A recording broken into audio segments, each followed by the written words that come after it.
今日想同大家講下石門村啲咩交通啦。佢嘅對面呢就係石門站，可能大家都會預設呢啲居民外出都會搭馬鐵嘅，而且路邊嘅巴士總站淨係得一個停車灣，好似都冇預幾多居民會搭巴士咁樣嘅。而現有嘅路線大多數呢都淨係喺繁忙時間開一兩班車，叫做有好過冇咁啦。不過話晒搭鐵路出去市區嘅唔少嘅地方都要轉車。其實如果有巴士立嘅話呢，可能會方便啲嘅喎。而喺有限嘅選擇之下呢，原來都有啲街坊發現咗另一條出路嘅。我哋而家就喺石門站出發，經過安明街過橋，行大概6至7分鐘呢，就嚟到小瀝源路啦。呢度有4條嘅巴士路線出去市區，包括去紅磡嘅85X 啦、東九龍嘅89C 啦，仲有過海嘅680同埋682。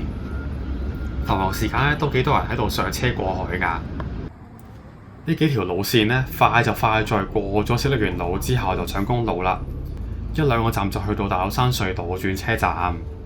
之後就會直接過海。雖然由石門站出發咧都要行幾分鐘先到車站啦，不過拉翻勻嚟講，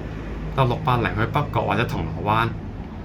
或者搭682去鰂魚涌返工，真係會快過搭鐵路嘅。而且車程都算係幾穩定，仲唔使轉車咁辛苦添，都算係一個例子可以見到，就算樓下有鐵路站啦，路面交通咧都係一個幾緊要嘅選擇嚟嘅。咁大家仲有冇其他巴士路線想我哋拍嘅呢？留言俾啲人我哋啦〜